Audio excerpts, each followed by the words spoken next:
Magandang araw po sa bawat isa. Ito po muli ang inyong lingkod, Brother Paul Litose, pastor po dito sa Jesus Christ Baptist Church, Santa Maria, Bulacan. And welcome po sa ating time in the Word. Ito po ay panahon na kung saan tayo nag-aaral ng salita ng Diyos sa patuloy na ikalalago ng mga mananampalataya, sa ikaliligtas ng mga kaluluwa, at lahat ng ito ay sa ikakaluwalhati ng pangalan ng ating Panginoon. Salamat po at kasama po namin kayo ngayon at nawa patuloy tayong matuto, lumalim sa pagkakilala, pagmamahal, paglilingkod at pananampalataya sa ating Panginoon at tagapagligtas.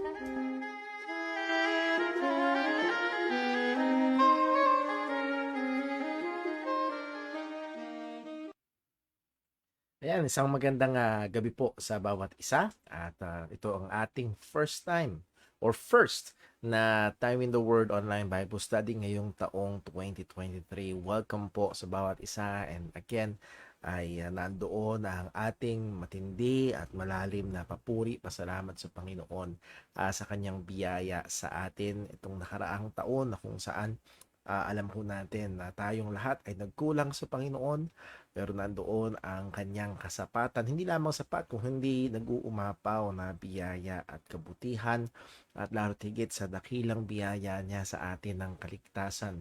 At as we have studied sa salita ng Panginoon ay tayo ay nagpapatuloy sa pananampalataya, hindi dahil matindi yung kapit natin sa Kanya, kung hindi dahil iniingatan tayo ng kapangyarihan ng Panginoon. Kaya hindi yung strong faith natin, kung hindi yung pag-iingat ng biyaya ng Diyos sa atin. So welcome po sa ating Time in the Word, and welcome sa ating 2023, and I hope na sa taon na ito ay patuloy tayong pagpalain ng Diyos sa ating mga pag-aaral at patuloy itong makadagdag sa paglago natin sa pananampalataya at gayon din makaluwalhati sa pangalan ng Panginoon. Ilang mga announcements po and reminders, particularly sa atin ng mga kapatiran dito po sa Jesus Christ Baptist Church. And by the way, if you are in the area of Santa Maria, Bulacan, lalo na tuwing Lord's Day, would like to invite you to come here and worship with us, and it will be our privilege and joy na kayo po ay makasama.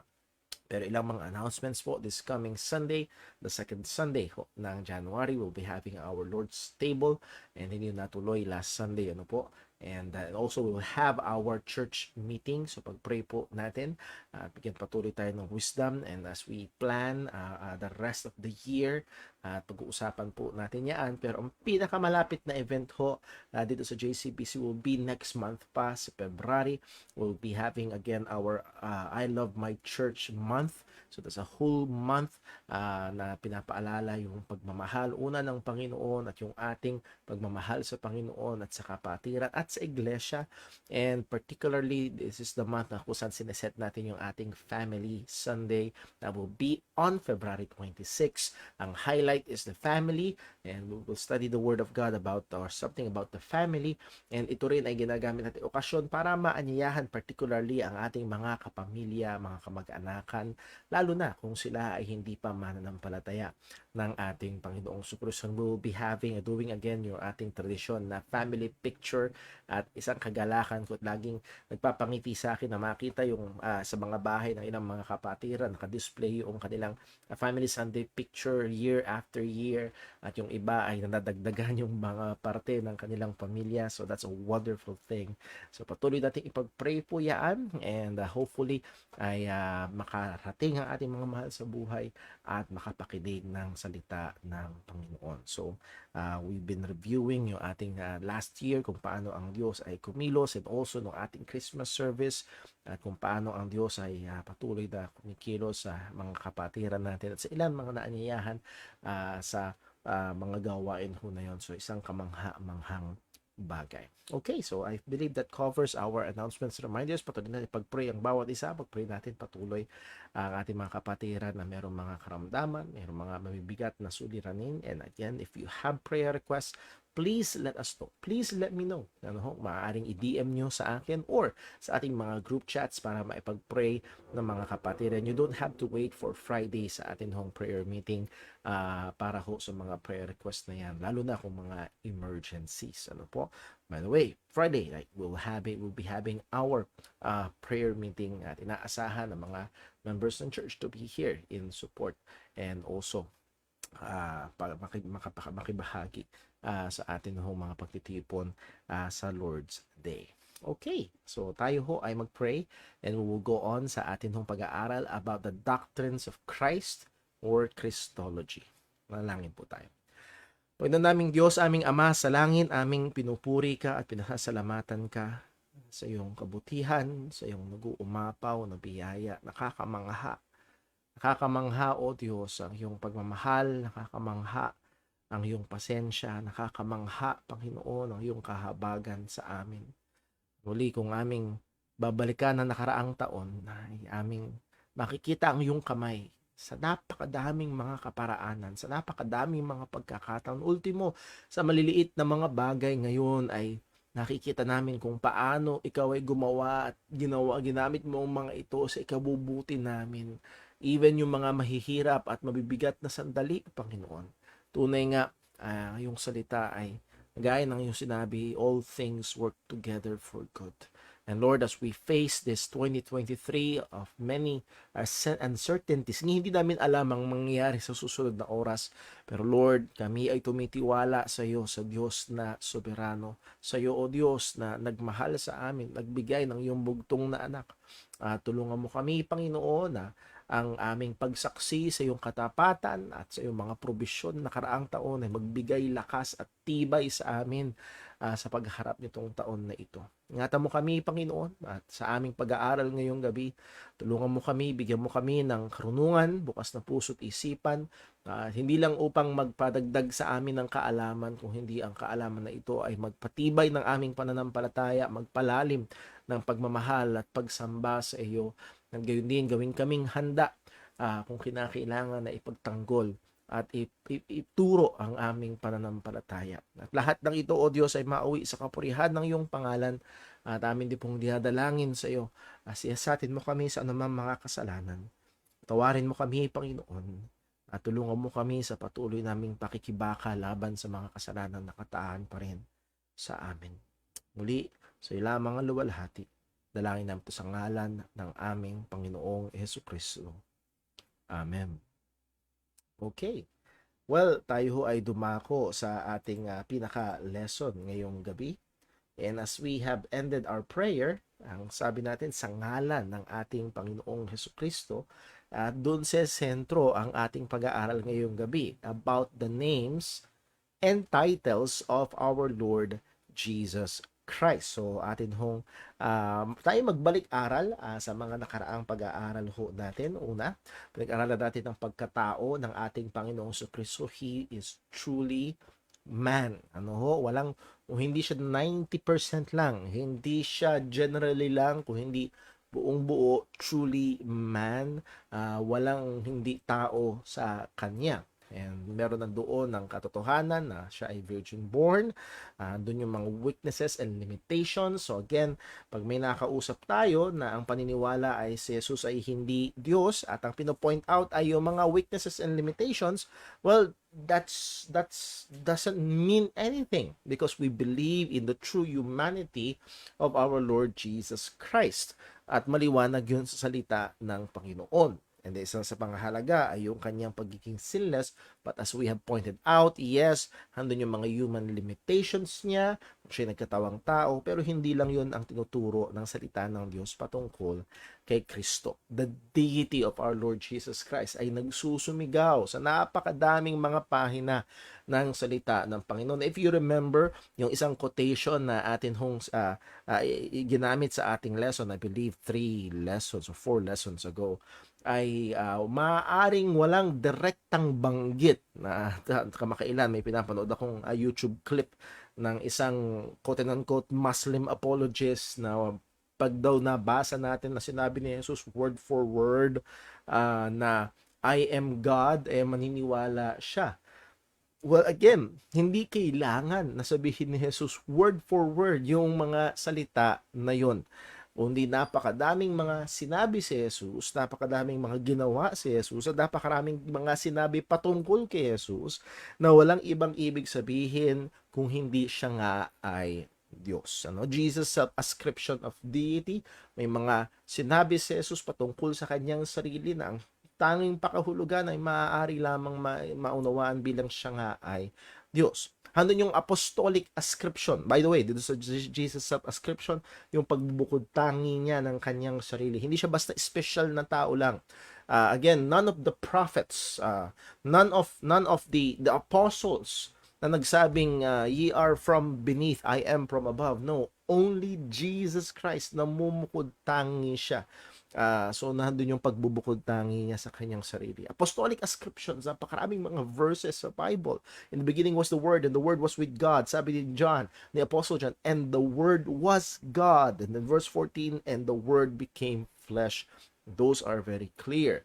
Jesus bears the names and titles of deity. And yung capital L-O-R-D, that is Yahweh. Ito ay nakita natin na ina-ascribe kay Kristo. And then also Jesus bears the names and titles of deity. I am. Ano? Sabi niya, before Abraham was, I am. And the people understood it as blasphemy na siya'y nag-aangkin na Diyos, and Jesus never denied it. Jesus' oneness with the Father. Sabi niya, I and the Father are one. And again, ang response ng mga tao ay ibatuhin siya for capital punishment. Ang response ng mga tao, again, they understood it na he's making himself God, he's presenting himself as God, and again, hindi dinenay ng ating Panginoong Hesus Kristo. Isa pa sa napakatindi ay yung Alpha and Omega. Alpha and Omega. Malinaw sa Book of Revelation. Malinaw sa Isaiah ng Alpha and Omega is the Lord, Yahweh. Pero pagdating sa Revelation, this is He who was alive and was dead and liveth again. And that is the Lord Jesus Christ. So muli, ito ay maaari lamang talaga makita as Jesus being God. So He is truly God and truly man. Then, pinag-aaralan ho natin nung nakaraan dito at ating binasa itong tinatawag na Creed of Chalcedon, the Chalcedonian Creed. Anong 451 AD ay tinipon ni Emperor Marcian yung mga theologians. Bakit? Napakadami kasing mga heresies, mga katuruan patungkol kay Jesus na naglilipa na, at anong ginawa? Tinipon niya yung mga theologians upang i-hammer out ano ba talaga ang tinuturo ng Biblia patungkol kay Jesus. And just to refresh our memories, and kaya ko rin for us to appreciate yung pagiging soberano ng Panginoon. Tama, yung sinabi isang theologian, to neglect history is to neglect the sovereignty of God. Why? Hindi lang siya soberano ngayon, hindi lang siya soberano nung panahon ng mga apostol, siya ay soberano even in between us and the apostles. And God was in moving in the life of His church, in the life of His people, even in those years. At ganun kaya nakakamangha na pag-aralan ang Christian history. At ang isa sa mga ginawa ng Panginoon is through these creeds and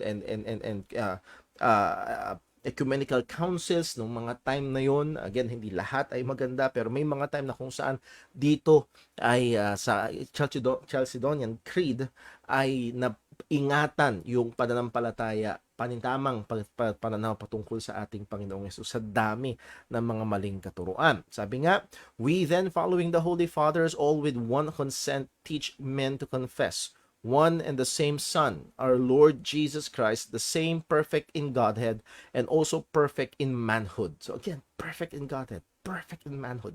Hindi siya less in Godhead, hindi siya less in manhood. Truly God, truly man, of reasonable soul and body, consubstantial or coessential with the Father. They're of the same essence, according to the Godhead, and consubstantial with us according to manhood. He is of the same substance in the Godhead, kagaya ng sa Ama and the Holy Spirit, and He is of the same substance in manhood, just like us. in all things like unto us without sin. So, diniin na nila yung walang kasalanan. Begotten before all ages of the Father according to the Godhead, and in these latter days for us and for our salvation, born of the Virgin Mary, Mother of God, at binigyan ng matindi ng clarification according to manhood.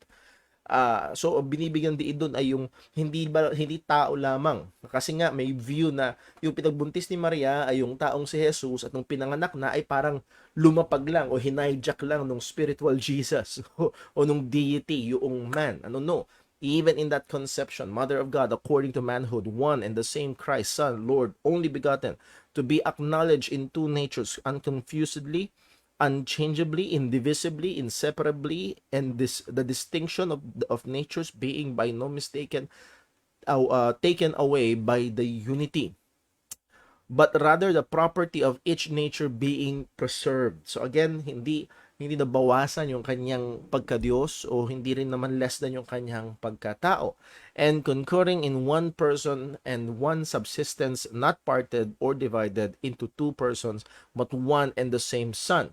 So, sana naririnig nyo, binibigyan na ng diin. Bakit? May katuruan na parang may dual personality. There is the person of the of Godhead, and then there's the human person in one body. So, again, nilalabanan nila itong mga maling katuruan nito, no?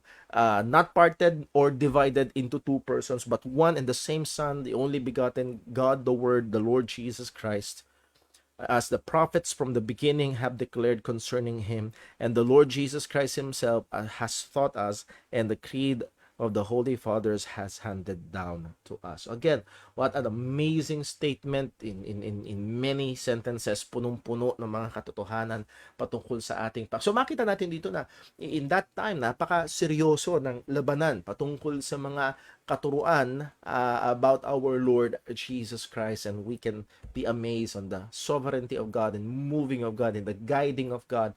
Wag nating magkamalian, baka mamaya ay iniisip natin na kagaya noon, o yung panahon natin ngayon ay kagaya noon na marami silang mga references, they can just search the internet. No, wala sila ng mga bagay na yun. Pero kung paano ginabayan, iningatan ng Diyos ang kanyang iglesia, ang kanyang mga mananampalataya nung time na yun. So, again, nakakamangha ang pagiging soberano ng Panginoon. So, just an example, the Creed of Chalcedon. Pinag-aralan natin last time ang hypostatic union. Again, big word. This is not a biblical word. It's a theological word about a particular doctrine. This doctrine refers to the combination of Jesus' two natures in one person. Ano yung two nature? The nature of God and the nature of man in one person. Yeah. As we've said, biblical, not biblical, but theological term. At I think very helpful itong definition ni R.C. Sproul. In the incarnation, the Son did not surrender any of his attributes. The divine nature is still eternal, infinite, omniscient, omnipresent, and omnipotent. Hindi nabawasan, yung totoo pa rin yun. Okay? It manifests all the attributes that belong to deity. God did not stop being God when he took on the human nature in Jesus.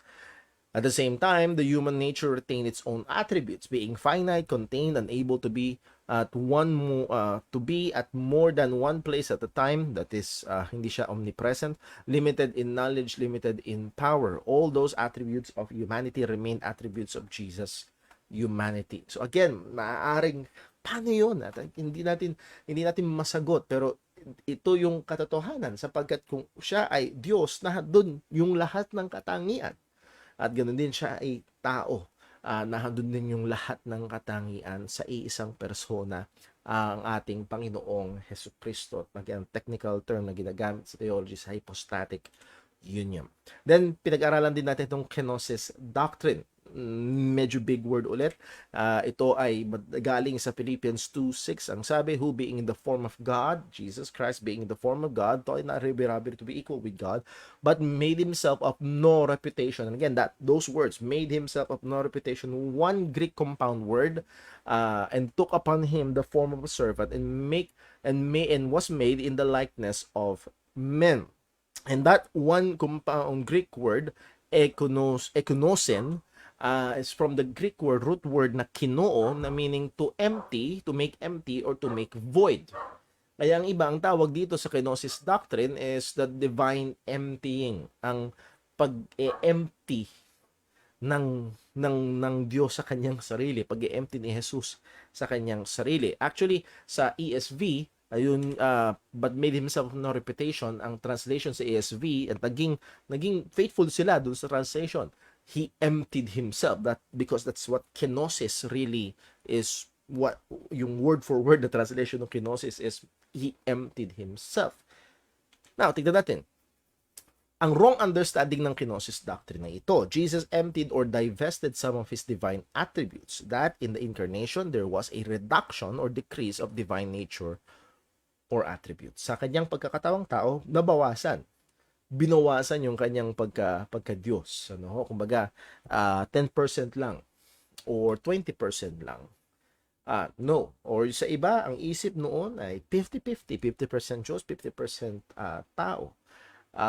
No, ito ay maling pagkaunawa pagdating sa kenosis doctrine or yung emptying himself. Paano natin dapat maunawaan ito? Well, the answer is this. How did Christ humbled himself, as Philippians 2 said? But he humbled himself not by subtracting but by adding. Paano binawasan, quote and unquote, binawasan ni Jesus ang kanyang sarili, hindi sa pamamagitan ng subtraction but by addition. As Philippians 2:7 said, but made himself of no reputation and took upon him the form of a servant. And the better translation say ESV, but emptied himself. How did he empty himself? By taking the form of a servant, being born in the likeness of man. So the way he, quote and unquote, emptied himself ay hindi by divesting o pagbabawas ng ilang mga attributes niya as deity, kung hindi sa pagdadagdag niya sa kanyang sarili ng form ng servant or pagkakatawang tao. Point, without ceasing to be God, the Son of God took upon him the human nature, concealing the glory of deity. Naalala niyo example ko ho ng ilaw. Again, hindi yung mga ilaw na may pwedeng dimmable lights, no? Halimbawa, bawasan mo nga yung liwanag. Wag na natin gamitin yung ilaw, yun na lang araw, napakaliwanag. Kunwari, nasa isang lugar ka, nasa isang bahay, napakaliwanag, bawasan mo nga yung liwanag. Well, hindi mo naman pwedeng bawasan yung sikat ng araw. Anong gagawin mo? Well, maglagay ka ng kurtina. At nung nilagyan mo ng kurtina, nagdagdag ka ng kurtina, nabawasan yung liwanag. Hindi ka masyadong nasilaw. So, hindi nabawasan per se yung liwanag ng araw, yung init ng araw nandun pa rin. Pero nung dinagdagan mo ng tabing, nabawasan yung naperperceive mo na liwanag at init. And that is the same sa ating Panginoong Kristo nung nagdagdag siya ng katawang laman o ng pagkatao, yung na-perceive ng mga tao ay hindi nabawasan yung kanyang pagiging Diyos, hindi nabawasan yung kanyang mga attributes, pero ang na-perceive nila ay yung kanyang pagiging tao. Sabi nga ni John Calvin, na maganda yung sabi niya, Christ indeed could not divest himself of Godhead. By the way, sabi ni Apostle Pablo, in him dwelt the fullness of the Godhead bodily. So again, any thinking na bawas ang pagka-Diyos ni Jesus nung siya nagkatawang tao ay hindi lalapat sa sinabi ng salita ng Panginoon. Christ indeed could not divest himself of Godhead, but he kept it concealed for a time, that it might not be seen under the weakness of the flesh. Hence he laid aside his glory in the view of man, not by lessening it, but by concealing it. And that is through his humanity. Now, dako na ho tayo sa ating talagang pinakapaksa, the names and titles of Jesus Christ. At napakagandang pag-aaral ho nito. Sapagkat naalala ko pag tuwing pinapakilala yung mga buksingero, meron silang iba't ibang mga title. Si El Terrible, yung mga nilabanan ni Pacquiao, si Pacman, si Floyd the Money Mayweather. So again, meron mga and it describes them. Meron silang katangian, there's something sa kanila.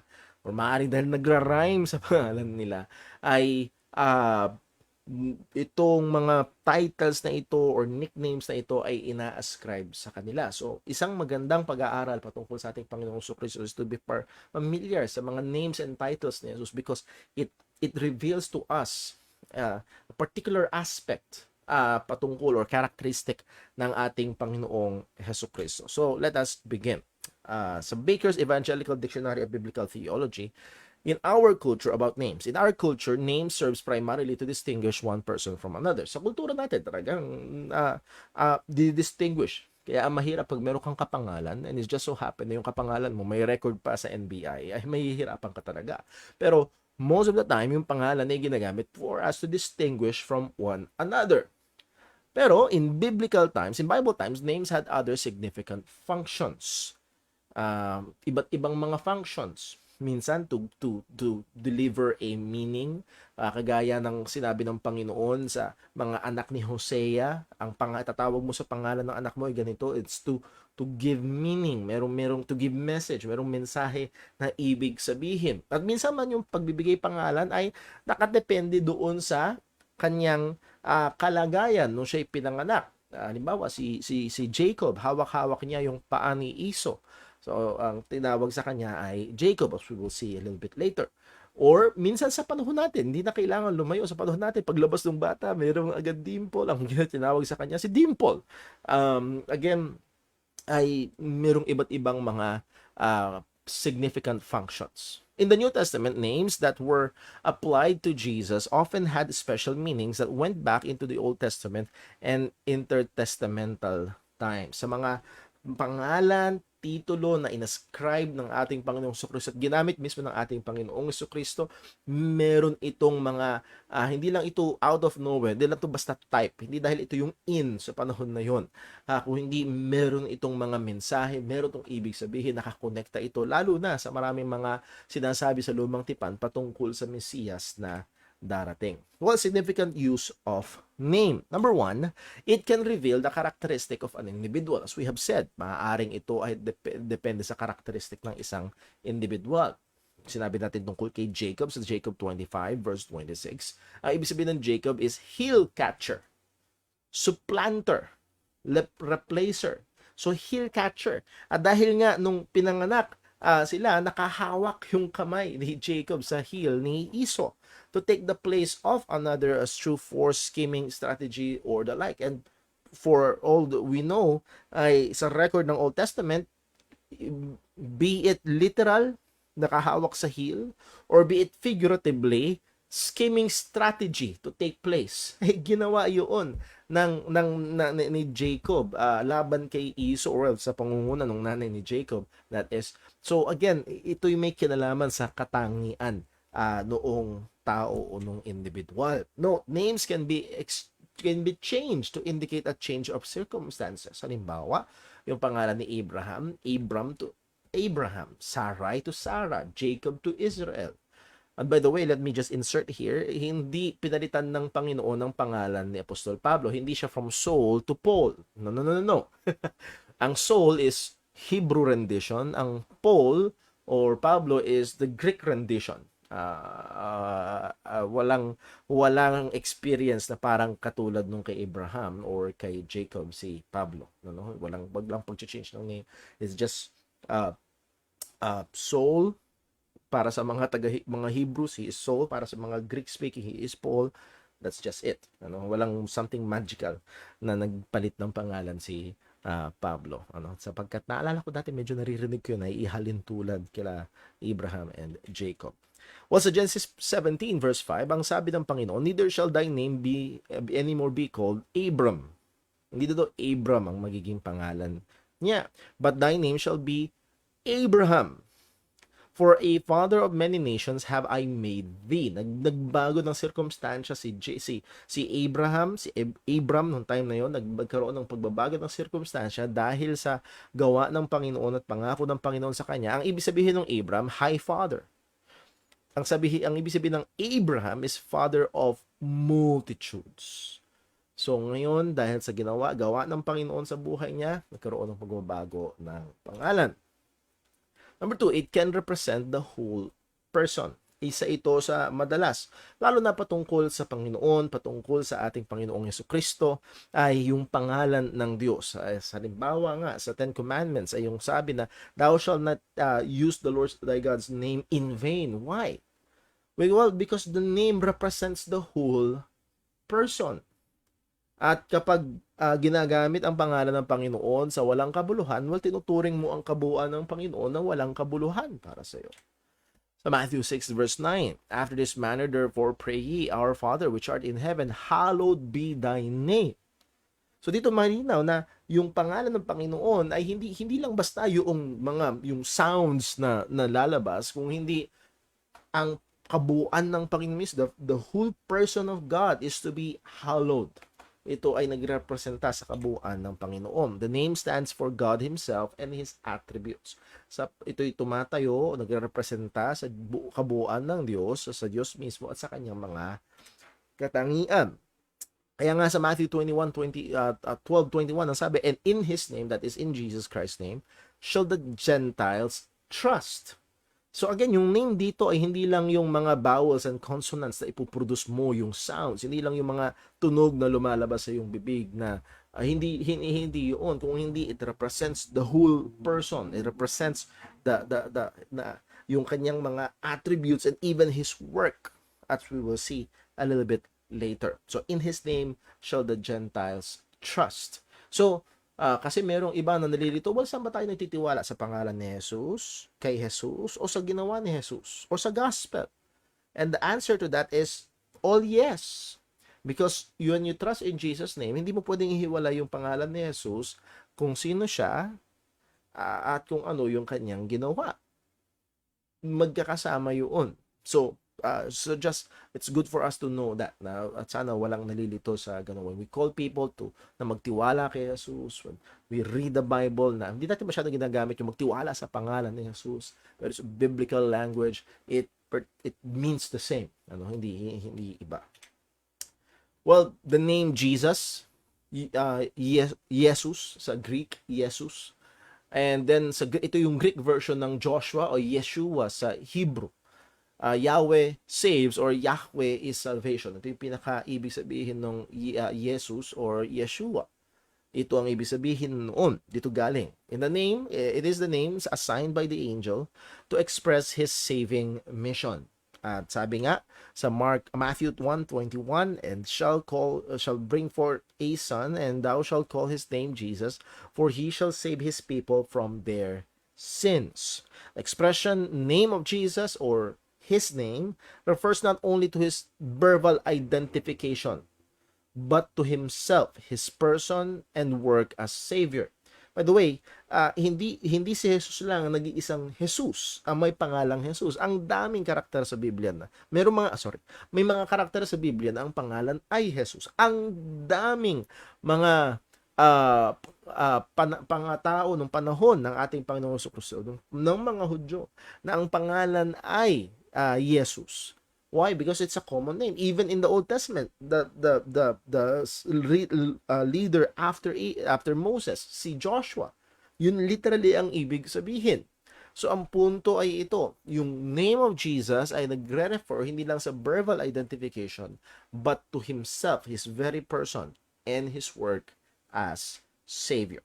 Acts 10:43, to Him give all the prophets witness that through His name whosoever believeth in Him shall receive remission of sins. So again, through His name, in Him, remissions of sins. So again, the person, the work of the Lord Jesus Christ in the name. John 1:12, but as many as receive Him, to them give He power to become the sons of God. Sino yun? Even to them that believe on His name. Again, the person and the work of Jesus Christ. Hindi yun pwedeng ihiwalay. Number next, Christ, or sa Greek, Christos. Christos. It is a title ng ating Panginoong Hesukristo. Or, ito yung Greek version ng Messiah. Sa Hebrew, Messiah. Sa pagdating sa Greek, ang pinaka-equivalent nito ay Christos, na both ng ibig sabihin ng Messiah or ng Christ, ang ibig sabihin ay anointed one. Anointed one, the chosen one, the only one, ang hinirang, ang inanoint ang partikular na inanoint. Sa Acts 10:38, how God anointed Jesus of Nazareth. So, napansin niyo ho dito, just a little more para medyo mas mauunawaan natin na hopefully makatulong sa atin sa pagbabasa natin ng salita ng Panginoon. Walang mga apelido noon. Kaya one of the ways to identify is through their occupation. Halimbawa, Simon the Tanner. So si Simon, ang okupasyon niya is tanner. He works on leather. Or Jesus of Nazareth. Ang daming Jesus pero may isang particular na Jesus, yung taga Nazareth. Ayan, so that's how to identify. Nagiging particular sila. Hindi kahit sinong Jesus, madaming Jesus noon, yung Jesus ng taga Nazareth. How God anointed Jesus of Nazareth with the Holy Ghost and with power, who went about doing good and healing all that were oppressed of the devil, for God was with him. So naalala niyo naalala pinag-aralan natin nung si Jesus sa kanyang pagpapakumbaba. Yes, ang lahat ng katangian ng pagiging Diyos ay nasa kanya, pero siya ay nagpakumbaba. At yung mga paggawa niya ng mabuti, yung mga himala na ginawa niya, yung mga lahat ng yun is through the power of the Holy Ghost. And that happened after the anointing. Kailan yun? Nung siya ay nabautismohan. Sa John 1:32, ang sabi, and John bear record saying, I saw the Spirit descending from heaven like a dove, and it abode upon him, and I knew him not, but he that sent me to baptize, and that is God, with water, the same said unto me, upon whom thou shalt see the Spirit descending, and remaining on him, the same is he which baptizeth with the Holy Ghost. And I saw and bear record that this is the Son of God. So, ito nga, si Jesus. Sapagkat nakita niya, pagkatapos niyang bautismohan si Jesus, ay ang banal na Espiritu ay lumapag kay Jesus at nanatili siya at sangayon sa Panginoon, it is He. Siya nga ang Mesiyas. Siya nga ang anak ng Diyos. So Jesus accepted and claimed to be the Christ. Kinlaim niya para sa kanyang sarili. Knowledge of Him as Christ is by divine revelation. It takes the revelation of God. Sabi ko nga ho, hindi ko alala kung kailan ko sinabi dito sa church or this is a time in the Word, hindi dahil kulang sa ebidensya. Napakadaming ebidensya na si Jesus ang Kristo. Hindi dahil kulang sa pangangaral. Napakalinaw ng pangangaral ng Kristo. Pero mayroon talagang spiritual na kabulagan ang mga tao. That's why it takes the sovereign working of God upang buksan ang mata ng mga tao, as Paul said sa 2 Corinthians. Pero dito sa Matthew 16:16, ang sabi ni, tinagtanong si Jesus, for whom do say ye that I am? Sino ako, sabi niyo? And Simon Peter answered and said, thou art the Christ, the Son of the living God. So here is a person na 24/7 kasama ni Jesus, na naobserbahan niya ang lahat ng mga himala, napakinggan niya ang mga pangangaral ng ating Panginoong Hesus Kristo. And hindi natin pwede sabihin, well, sangayon sa mga narinig, sangayon sa mga nasaksihan ni Peter, he was able to deduce from those evidences na ito nga ang Kristo. Well, no. Nung sumagot si Peter, thou art the Christ, the Son of the living God, ang sabi ni Jesus sa verse 17, Jesus answered and said unto him, blessed art thou, Simon Bar-Jonah, for flesh and blood hath not revealed it unto thee, but my Father which is in heaven. No doubt, may puwang, may gamit yung mga pangangaral ni Jesus at yung mga himala na ginawa ni Jesus. Pero hindi lang si Peter nakakita ng mga yon. Nakita rin yung ni Judas. Maraming mga himala at pangangaral din na napakinggan at nasasayahan ng mga Pariseo. Pero may kakaibang nangyari kay Peter. Gumawa ang Diyos at binuksan ang kanyang mga mata. Well, the same is true din sa atin, sa ating conversion experience. Hindi dahil sa mga ngaral, hindi dahil sa husay ng presentasyon o argumento ng tao na present sa atin na wow, kitang-kita natin na siya nga si Jesus. No. Yes, ginagamit ng Panginoon yun, pero ultimately, it takes the working of God na buksan ang ating mga mata at ating mga puso upang makita at makilala nga natin ang ating Panginoong Hesus Kristo. So, blessed art thou, Simon Bar-Jonah, For flesh and blood hath not revealed it unto thee, but my Father which is in heaven. And I think it's not too much of a stress na i-personalize natin ito, that God had personally worked on us, ni-reveal sa atin. Kung tayo ay sumampalataya kay Jesus, nakita natin na siya nga ang tagapagligtas. Again, hindi dahil sa husay nating unawain ang ebanghelyong pinangaral o presenta sa atin. Hindi rin sa husay nung nangaral o nagpresenta sa atin ng ebanghelyo. Again, praise God sa mga ginagamit niyang tools. Pero finally, it is God's working, na kung saan ni-reveal niya, binuksan niya ang ating mga mata, binuksan niya ang ating puso upang makita at sampalatayanan natin ang ating Panginoong Hesus Kristo. So, again, tinanggap ni Jesus. Hindi niya sinabi sa kanila, mali yan, no? Thou art the Christ, tinanggap niya yun. And ito rin yung revelasyon ng Panginoon. Ito rin ang revelasyon ng Ama patungkol kay Jesus. So anyone who does not believe that Jesus is the Christ does not believe the testimony of God. Does not, it's making God a liar. Because this is the testimony of God about the Lord Jesus Christ. So pag hindi ka nanampalataya na si Jesus nga ang Kristo, pag hindi ka nagtiwala kay Jesus para sa iyong kaligtasan, ginagawa mo sinungaling Ama, sapagkat narito ang pataton ng Ama patungkol kay Jesus. Thou art the Christ. Siya ang tagapagligtas. Wala nang iba. Number next, this is the title that interprets the Old Testament testimony to Him. Again, sa Luke 24:25, sa Damascus Road, mapanglaw ang mga disipulo, and sinamahan ni Jesus yung dalawang disipulo naglalakad. Then He said unto them, O fools, and slow of heart to believe all the prophets that have spoken. Ought not what? Christ to have suffered these things and to enter into His glory? And beginning at Moses and all the prophets, He expounded unto them in all the scriptures the things what? Concerning Himself, concerning Christ. So again, malinaw, ito ay claim ni Jesus para sa kanyang sarili. Letter C, the title and name Lord. Lord. Kurios sa Greek. Supreme authority. Ang ibig sabihin ng kurios is supreme authority. Supreme in authority. Controller. By implication, as a respectful title. Again, hindi lang ibig sabihin na Lord ay Panginoon or Master. Minsan ang ibig sabihin nito ay yung human earthly master or earthly lord.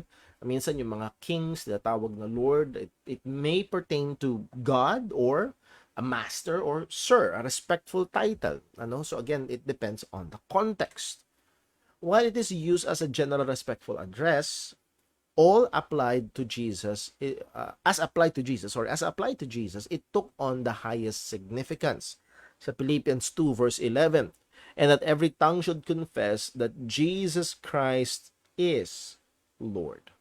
Jesus Christ is supreme in authority. He is Lord, to the glory of God the Father. So Jesus' use of the title to Himself expressed His sense of authority and sovereignty. So, itong expression ginamit ni Jesus nung title nito para sa kanyang sarili, ay ine-express niya yung sovereignty niya, yung authority niya.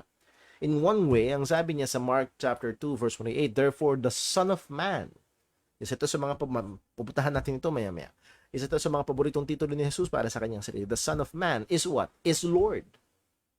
Also of the Sabbath.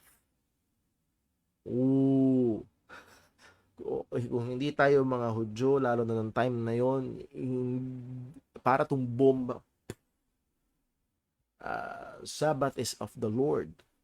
Sa Panginoon. Ito'y pahinga para sa Panginoon. Pero ang sabi ni Jesus, the Son of Man, He Himself is Lord also of the Sabbath. Wow, what a statement. Important, the use of the name or title Lord to Jesus is not merely to give respect, but is a recognition of His deity. Pag mapapansin natin sa New Testament, yung pagtawag sa Kanya na Lord ay hindi lang basta a sign of respect, which is ginagamit din sa ibang mga tao nung panahon na yun. Kung hindi may ibang significance, merong mas mataas na significance yung tawag sa kanya na Lord. And madalas kasama dito yung worship, madalas kasama dito yung high praise. And again, it's a recognition of His deity, yung kanyang pagiging Diyos. Well, let's go and look at some messianic titles. Because of our limited time, ilan lamang po ang ating matitignan. Tutuloy natin, Lord willing, next Wednesday. Messianic titles of Jesus Christ. Pinakauna dito is the Son of David. The Son of David. Old Testament development of the theme of the Son of David. Paano ito nag-develop? Well, it originated sa tinatawag na Davidic Covenant na kung saan ang nangako ang Diyos kay Haring David na uupo sa trono ang kanyang anak at maghahari magpakailanman. Ano? So, the Davidic Kingdom, yung covenant ng Panginoon kay Haring David. Well, ang substance nito ay ito. A son of David will be enthroned in an everlasting kingdom by whom God's house will be built. So, ang isang anak ni David, that is from the lineage of David, ay uupo sa trono. Hindi nahihiwalay. Ano? Ang unang hari ng Israel is Saul, pero humiwalay yung kaharian kay inalis ng Panginoon kay Saul, ibigay kay David, at ang pangako ng Diyos kay David, hindi ito hihiwalay sa kanya. It will be from the line of David. So, ganong katagal ang duration yung paghahari ng anak ni David na ito? Walang sabi, thy throne shall be established forever. So, yung duration ng Davidic Covenant, yung duration ng throne na yon, at itong uupo is forever. The Old Testament prophets express the hope of the future blessing in terms of the Davidic covenant. Halimbawa na lang sa Isaiah 55 verse 3. Incline your ear and come unto me, hear, and your soul shall live, and I will make an everlasting covenant with you, even the sure mercies of David. Yung sure mercy, ganun ka-sure, yung kahabagan ng Panginoon kay David, yung sigurado na yon, and that is the Davidic covenant, and I will make an everlasting covenant with you, at yung gagawin niyang covenant na yon ay in connection and is the sure mercies of God upon David. New Testament application to Jesus Christ. Davidic genealogy sa Matthew and Luke, kung saan nahandoon yung genealogy ng ating Panginoong Jesucristo, Matthew and Jesus' generation through David. Sa Matthew chapter 1 verse 6, si David ay nagkaroon siya ng anak, si Haring Solomon, nagkaroon ng anak. Pagdating sa verse 16, finally na matatrace natin yung si Joseph. And then sa Luke chapter 3 verse 23 and 31, we will see also the same. And yung angelic announcement, anong sabi ng anghel sa Luke 1:31? And behold, thou shalt conceive in thy womb, and bring forth a son, and shall call his name Jesus. He shall be great, and shall be called the Son of the Highest, and the Lord God shall give unto him the throne of his what? Father David. So Jesus Christ is of the lineage of David, and bibigay sa kanyang trono ni David, and his reign shall reign over the house of Jacob, and he shall reign over the house of Jacob what? Forever. And of his kingdom there shall be no end. So again, in the proclamation of the angel, maliwanag na kay Kristo, kay Jesus, ang fulfillment ng Davidic covenant. He is the son of David. Kung naalala niyo ho, doon sa triumphal entry, Hosanna to the Son of David, sinasaway ng mga Pariseo because it is the Davidic title, messianic title na ina-ascribe sa ating Panginoong Jesucristo. Number 2, New Testament applications to Jesus Christ. Apostolic interpretation of Davidic reference as fulfilled in Jesus Christ. Halimbawa sa Acts 20 verse 30, therefore being a prophet and knowing that God had sworn with an oath to him that of the fruit of his loins, according to the flesh, he would raise up Christ to sit on his throne. So again, this is Peter preaching to the Jews during the time of Pentecost. So, being a prophet, knowing that God has sworn with an oath, so nangako ang Diyos kay Haring David na sa lahi niya, lalabas daw, according to the flesh, lalabas ang Kristo. And that is pertaining to Jesus. He seeing therefore, he seeing this before, spake of the resurrection of Christ, Sabi niya, merong sinabi si Haring David, nag-prophesy si Haring David patungkol sa resurrection ng Kristo.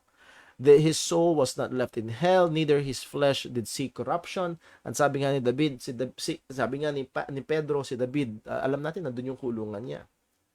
Nabulok siya. So, hindi ito patungkol kay David, ito ay patungkol kay Kristo. It's about the resurrection of Christ. Pagdating sa verse 32, this Jesus, yung taga Nazareth, hath God raised up, whereof we all are witnesses. Sa lahat ng sinabi ni Peter na ito, si Jesus na taga Nazareth, siya ang fulfillment, siya nga ang anak ni David, sa kanya nagkaroon ng fulfillment ng mga sinabi ng salita ng Diyos. Ito, siya nga ang Kristo. Siya nga ang Kristo. Napakaganda. The Son of David. And dito tayo matatapos, the Son of Man. The Son of Man. And this is a wonderful study, pero hindi natin pwedeng pagkahabaan. Pero itong titulo nito, the Son of Man, ito yung nag-occur sa Matthew, Mark, Luke, and John 82 times. Wow! 82 times. Kung na nagkakamay tanda, napakadami nito pagdating sa John.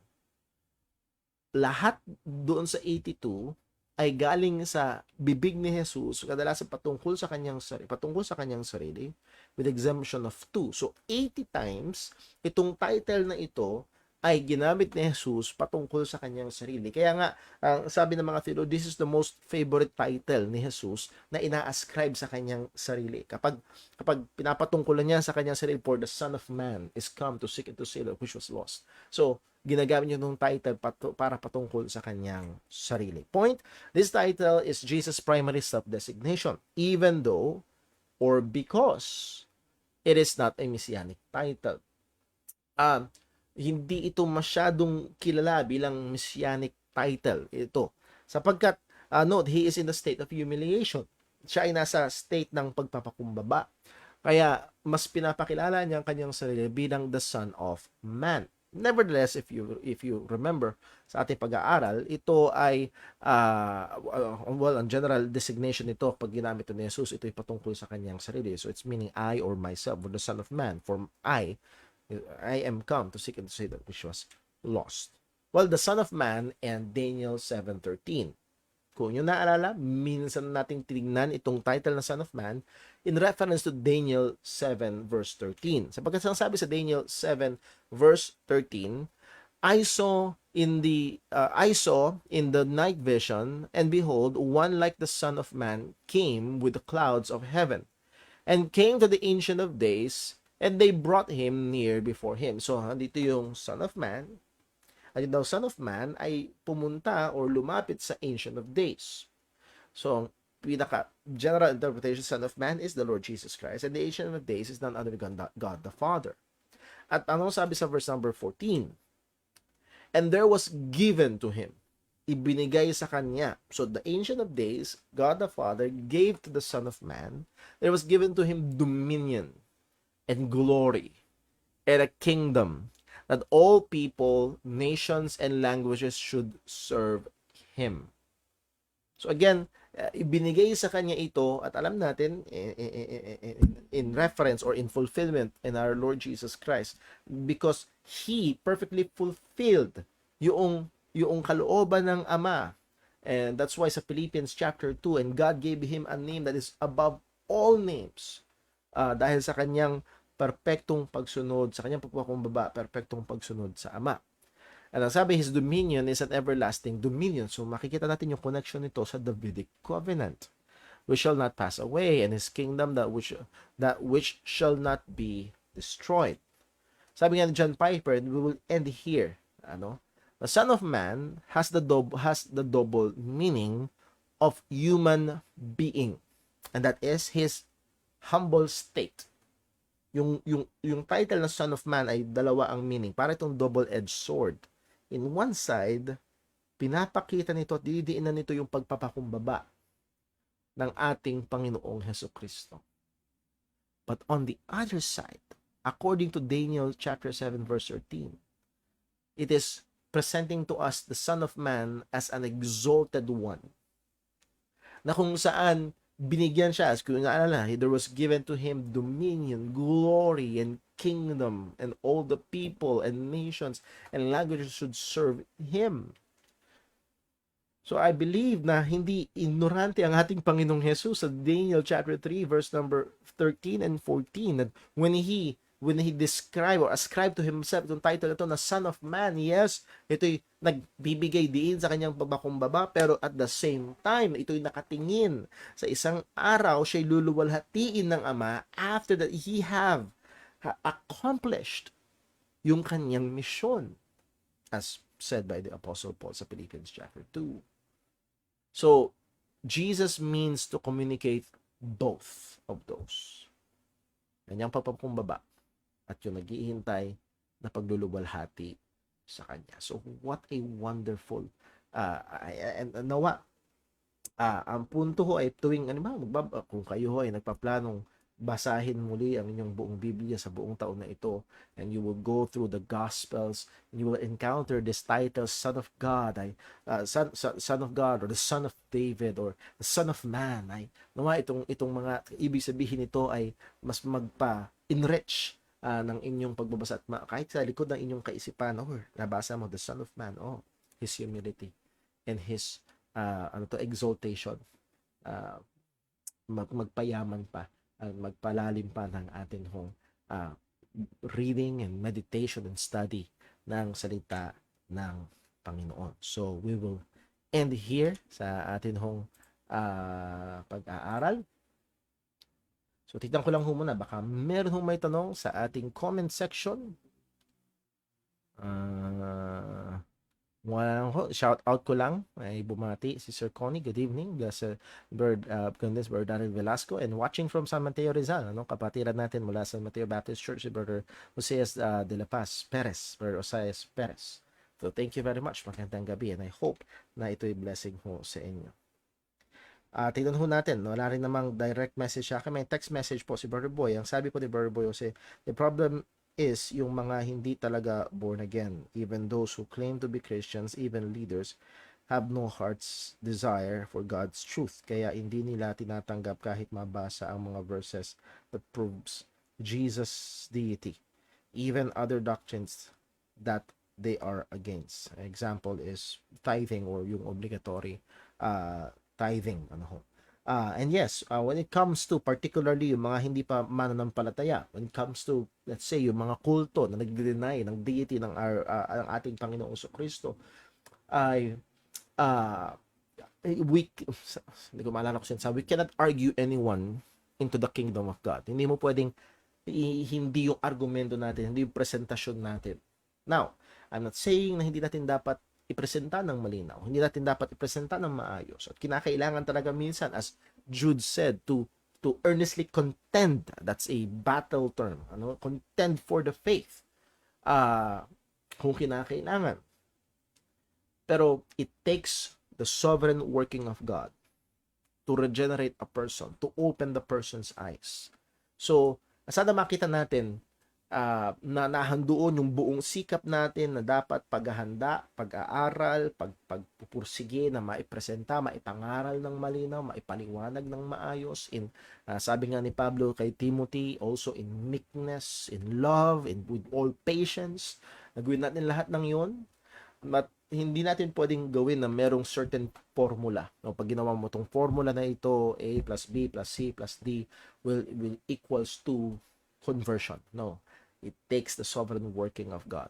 Gawin man natin lahat ng the best natin, hiwalay sa kilos ng Diyos. So, pinapakita pa rin ito na tayo ay desperado nakaasa sa Diyos. Now, on the flip side of it, hindi tayo laging ganun kahusay. Minsan nakala natin na pinakamahusay tayong magpresenta. Minsan tingin natin napakalinaw ng mga argumento natin, napakahusay ng presentasyon natin, at pogi tayo madalas sa ating sariling paningin. Gaano kadami yung pagkakataong pumalya tayo. Pero sa biyaya ng Diyos, siya ang kumilos. Siya ang kumilos at ginamit niya yung ating, for lack of better word, yung ating pipitsugin na effort. Ginamit niya pa rin yun para buksan o binuksan niya pa rin ang mata ng tao para makita si Kristo. So, on the flip side of that, sa ating mga kapatiran, alam ko, mayroong tayong mga kapatiran na maaaring talaga nandun yung prayer, sana gamitin ang Panginoon sa aking mga mahal sa buhay. Pero nangingimi ka minsan, natatakot ka, baka may mali, baka meron akong mga tanong na hindi masagot. Pero ang gusto kong sabihin sa iyo, kapatid, gawin mo yung pinakamagagawa mo at ang pag-asa ay hindi sa husay mo, kung hindi sa habag ng Panginoon. Now, hindi natin pwedeng gamitin yung lisensya, yung kahabagan ng Diyos para maging tamad tayo at hindi hindi husayan yung ating presentasyon. No. Gawin pa rin natin yung the best natin. Improve pa rin natin yung ating mga sarili. Pahusayin pa rin natin yung presentasyon natin kung gaano kalinaw maipresenta ang ebanghelyo. Pero nakaasa pa rin tayo sa Panginoon. So muli ay tulungan tayo ng Panginoon, and as we present the gospel, and we hearken back doon sa sinabi sa Matthew 16 verse 17, flesh and blood had not revealed it unto thee, but my Father which is in heaven. That's our experience, and that will be also the experience ng sinuman na ating babahagian ng salita ng Diyos na ililigtas ng Panginoon. So I hope na ating mga pag-aaral na ito lalong maging lalong maging awesome, kamangha-mangha ang ating Panginoong Jesucristo. And again, when we encounter those titles, Son of David, wow, ang galing ng Panginoon. Son of Man, wow, yung pagpapakumbaba ni Kristo, but at the same time nakatingin ito doon sa fulfillment ng Davidic covenant, yung pagluluwalhati sa kanya. Wow. Mga ito yung mas magpatamis ng ating pagbabasa, lalo na ng mga narratives patungkol sa ating Panginoong Jesucristo. Well, thank you very much po, and hopefully magkasama-sama tayong muli next week, Wednesday, sa ating Time in the Word. In particular, sa mga members ng JCBC, hope to see you this coming Friday sa ating prayer meeting, and this coming Sunday. Mahalaga, we're commanded to observe the Lord's Supper, so make all efforts to be here, and also yung ating church meeting pagkatapos ay nawabigyan tayo patuloy ng Panginoon ng wisdom sa mga bagay. Please do pray for it. Pray for the ministry, pray for the preaching of the Word of God, at pag-pray natin yung mga magbe-minister. At lahat ng ito ay mauwi sa kapurihan ng Panginoon. With that, let's close with a word of prayer. Panginoon naming Diyos, aming Ama sa langit, we love you, we praise you, and we thank you. Thank you. Thank you sa aming Panginoong Jesus. Hindi namin kayang abutin kung gaano katindi ang kanyang pagpapakumbaba. Siya na nasa anyong Diyos ay binihis ang anyong tao. He emptied himself. Talam namin, Panginoon, ito ay sang-ayon sa iyong kalooban para ganapin niya ang kaligtasan. Nakakamangha, Panginoon.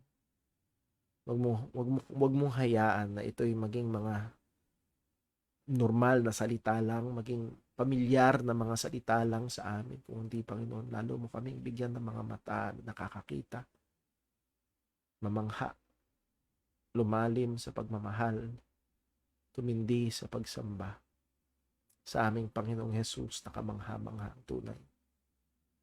Lord, as we continue to learn, ingatan mo rin kami sapagkat sadyang may nakatahan pa rin kasalanan sa amin. Prone kami sa pagiging mayabang. Tulungan mo kami. And also, Lord, as we, by your grace, share the gospel, preach the gospel, tulungan mo kami na gawin ang aming buong sikap, buong husay. Pero tulungan mo rin kami na laging paalala sa amin na ito ay nakadepende lahat sa iyo. Ikaw, nagbubukas ng mga mata. Ikaw, nag-aalis ng taping, nagbibigay liwanag. At doon ang aming pag-asa. Sa iyo ang aming pag-asa. Pagpalain mo po, Panginoon, ang mga pag-aaral na ito, maging ang mga gawain sa aming iglesia at sa iba't ibang mga churches. Pangangaral ng iyong salita, pangangaral lalo na ng ebanghelyo, ay patuloy mauwi ang kaluwalhatian sa iyo. Muli, Lord, aming dinadalangin sa iyo ang aming kapatid na si Brother Dave. Tulungan mo po siya sa mga kirot na nararamdaman, mahabag ka po sa Kanya. Patuloy pong provide ang kanilang pangangailangan, maging ang kailangan para sa operasyon na Kanyang kinaharap. Lahat ng ito, O Diyos, ay aming hinihiling sa iyo sa pangalan ng aming Panginoong Hesukristo. Amen. Maraming salamat po. Magandang gabi. God bless. Dito nagtatapos ang ating gawain.